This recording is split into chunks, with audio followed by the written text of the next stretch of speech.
সকলে কেমন আছো? আজকে একটি ছোট্ট ভিডিও নিয়ে চলে এসেছি এক্সেল 2016 এর।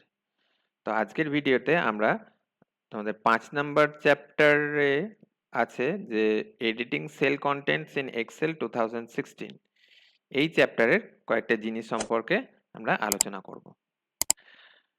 তো এর আগে তোমরা এক্সেলে অনেক কিছুই শিখেছো। দেখা যাক এই চ্যাপ্টারে আর কি কি শেখা যায়। তো প্রথমে আমি এক্সেল ওপেন করলাম।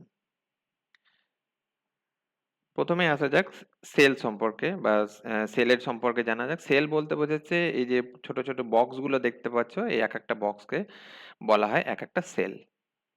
তো যে সেলটা সিলেক্ট হয়ে থাকে সেই সেলটাকে বলা হয় অ্যাক্টিভ সেল। এই মুহূর্তে দেখো এই সেলটি সিলেক্ট হয়ে আছে। তো এই সেলটির বা প্রত্যেকটি সেলের একটা নাম আছে, সেই নামটা আমরা দেখতে পাই নেম বক্সে। এই যে উপরে দেওয়া আছে নেম বক্স, নেম বক্সে আমরা নামটা দেখতে পাবো। তো এখন যে সেলটা সিলেক্ট হয়ে আছে সেই সেলের নাম হচ্ছে A1। কেন A1? কারণ এ হচ্ছে কলাম এবং রো নাম্বার হচ্ছে 1। একই রকম ভাবে যদি ধরো এই সেলটায় ক্লিক করি, এখানে কি দেখাচ্ছে D5, অর্থাৎ ডি কলাম এবং 5 নাম্বার রো। তো এরকম ভাবে আমরা যে সেলের উপর ক্লিক করব সেই সেলটা সিলেক্ট হয়ে যায় এবং সেই সেলের অ্যাড্রেসটা বা নেমটা আমরা নেম বক্সে দেখতে পাই। আচ্ছা, এইবার আহ তোমরা হয়তো শুনেছো রো বা কলাম সম্পর্কে। রো হচ্ছে যে পাশাপাশি সেলের সমষ্টি। মানে যেমন ধরো এই অংশটুকু, এটা হচ্ছে একটা রো, এটা একটা রো। আর কলাম হচ্ছে ওপর নিচে এই সেলের সমষ্টিকে বলা হয় কলাম। এটা একটা কলাম, এটা একটা কলাম, এরকম। আচ্ছা, তো পুরো রোটা সিলেক্ট করার জন্য এখানে এক্সেলে আমরা রো হেডিং এর উপর ক্লিক করতে পারি। রো হেডিং বলতে বোঝাচ্ছে যে বাঁদিকে দেখো 1 2 3 4 5 6 করে লেখা আছে, এগুলো হচ্ছে রো হেডিং। রো হেডিং এর উপর যখন আমরা ক্লিক করব, যেমন ধরো রো হেডিং 2 লেখা আছে, এখানে যদি আমি ক্লিক করি তাহলে গোটা রোটা সিলেক্ট হয়ে যাবে। আমরা একাধিক রো সিলেক্ট করতে পারি কিভাবে? একটা রো হেডিং এর উপর ক্লিক করব এবং মাউসের লেফট বাটনটা প্রেস করে থাকবো, ধরে থাকবো এবং নিচের দিকে টানবো অথবা উপরের দিকে টানবো। তাহলে যতগুলি চাইবো ততগুলি রোকে আমরা এরকম ভাবে সিলেক্ট করতে পারি। তো এবার একটা জিনিস লক্ষ্য করো, এই অংশটা সাদা হয়ে আছে। অনেকে কনফিউজ হয়ে যায় যে এইটা সাদা হয়ে আছে কেন, সিলেক্ট হচ্ছে না কেন। আসলে যে প্রথম সেলটা থাকে সেই সেলটা এরকম ভাবেই দেখায়। এটার মানে এই নয় যে সিলেক্ট হয়ে নেই, ও সিলেক্ট হয়ে আছে। ওই সিলেকশনের মধ্যে ও আবার মানে এই যে সাদা অংশটা দেখে আমরা জানতে পারবো যে এটা হচ্ছে অ্যাক্টিভ সেল। মানে কিছু যদি টাইপ করি সেই লেখাটা এই সেলটাতে আমরা দেখতে পাবো। আচ্ছা, এবার একই রকম ভাবে যদি আমি একটা কলামকে সিলেক্ট করতে চাই তাহলে কলাম হেডিং এর উপর ক্লিক করব। তাহলে কলাম হেডিং বলতে বোঝাচ্ছে যে এ বি সি ডি করে লেখা আছে, এগুলো হচ্ছে কলাম হেডিং। তা কলাম হেডিং এর উপর যদি আমি ক্লিক করি সেই কলামটা গোটায় সিলেক্ট হয়ে যাবে। এবার ধরো যদি একাধিক কলামকে সিলেক্ট করতে হয় তাহলে একটা কলাম হেডিং এর উপর ক্লিক করব এবং ডান দিকে টানবো অথবা বাঁ দিকে টানবো, তাহলে আহ, অনেকগুলো কলাম সিলেক্ট হয়ে যাবে। আচ্ছা, এখানে এই যে কলাম হেডিং এবং রো হেডিং যে জায়গায় মিলিত হচ্ছে, মানে এই এই কর্নারে যদি ক্লিক করা হয় তাহলে গোটা সিট বা গোটা টেবিলটা সিলেক্ট হয়ে যাবে। আর আরেকটা জিনিস বলে রাখি, অনেকের অসুবিধা হচ্ছে বুঝতে, যে ধরো কোনো একটা লেখা হয়তো এখানে আঁটছে না। ধরো আমি কিছু একটা লিখছি,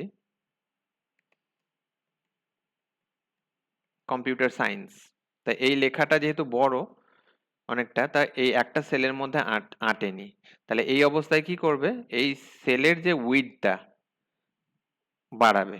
তো কিভাবে বাড়াবো? এই যে কলাম হেডিং এ দেখো এ আর বি আছে, এ এবং বি এর মাঝখানে মাউস পয়েন্টারটা নিয়ে আসবে এবং ক্লিক করে ডান দিকে টানবে। যতটা টানবে এই কলামের উইডথটা ততটা বড় হয়ে যাবে। যতটা দরকার তোমাদের ততটা টেনে বড় করতে পারো। আবার ধরো বি আর সি এর মধ্যে যে আহ, দাগটা আছে সেই দাগটার উপর ক্লিক করে যদি ডান দিকে বা বাঁ দিকে টানো তাহলে ওই বি কলামটাকে ছোট বা বড় করতে পারো। আচ্ছা, তো অ্যাক্টিভ সেল যেটা আছে, অ্যাক্টিভ সেল বলতে বোঝাচ্ছে যে সিলেক্টেড সেল। মানে যে সেলটা সিলেক্ট হয়ে আছে, যে যদি কোনো একটা সেলের উপর ক্লিক করি সেই সেলটা সিলেক্ট হয়ে যাবে, মানে সেইটাই হচ্ছে অ্যাক্টিভ সেল। তো আমরা র্যান্ডমলি একাধিক সেলকেও সিলেক্ট করতে পারি কিভাবে? কিবোর্ড থেকে কন্ট্রোল মানে সিটিআরএল কিটা প্রেস করে থাকবে, নিয়ে যে সেলটার উপর ক্লিক করবে সেই সেলটা সিলেক্ট হয়ে যাবে। তো এটা হচ্ছে কি র্যান্ডমলি সিলেক্ট করতে পারছি। মানে র্যান্ডমলি বলতে এখানে পর পর নয়, এরকম ধরনের সেলকে আমরা কন্ট্রোল বাটন বা কন্ট্রোল কিটা প্রেস করে সিলেক্ট করতে পারি। এবার ধরো আহ, যদি পাশাপাশি সেলগুলো থাকে সেক্ষেত্রে তো কোনো সমস্যা নেই, ক্লিক করে আমরা এরকম করে ড্র্যাগ করলে সেলগুলো সিলেক্ট হয়ে যাচ্ছে। আচ্ছা, এইবার একটা কথা বলি রেঞ্জ সম্পর্কে। রেঞ্জ হচ্ছে কি? রেঞ্জ হচ্ছে অনেকগুলো সেলের সমষ্টি। মানে এই যে যে অংশটা এখন সিলেক্ট করে রেখেছি এইটা হচ্ছে একটা রেঞ্জ। তো রেঞ্জকে বোঝানো হয় কি দিয়ে? রেঞ্জকে বোঝানো হয় প্রথম সেল এবং শেষ সেলের মাধ্যমে। প্রথম সেল বলতে এখানে বোঝাচ্ছে যে যেমন এইটুকু অংশ সিলেক্ট হয়ে আছে, দেখো প্রথম যে সেলটা মানে লেফট সাইডে এবং ওপরে যে সেলটা কর্নারে যে সেলটা আছে এই সেলটার অ্যাড্রেস হচ্ছে C5।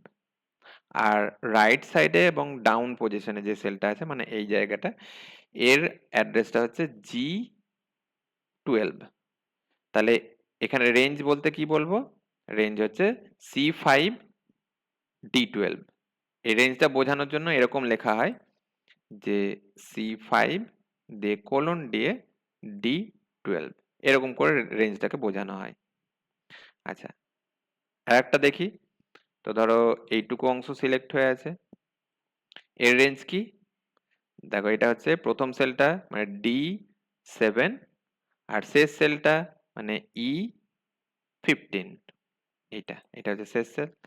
তাহলে D5:E15, এটা হচ্ছে একটা রেঞ্জ। তাহলে বুঝতে পারলে রেঞ্জের ব্যাপারটা, রেঞ্জ হচ্ছে অনেকগুলি সেলের সমষ্টি। আচ্ছা, তো এই হচ্ছে সিলেকশনের ব্যাপারটা।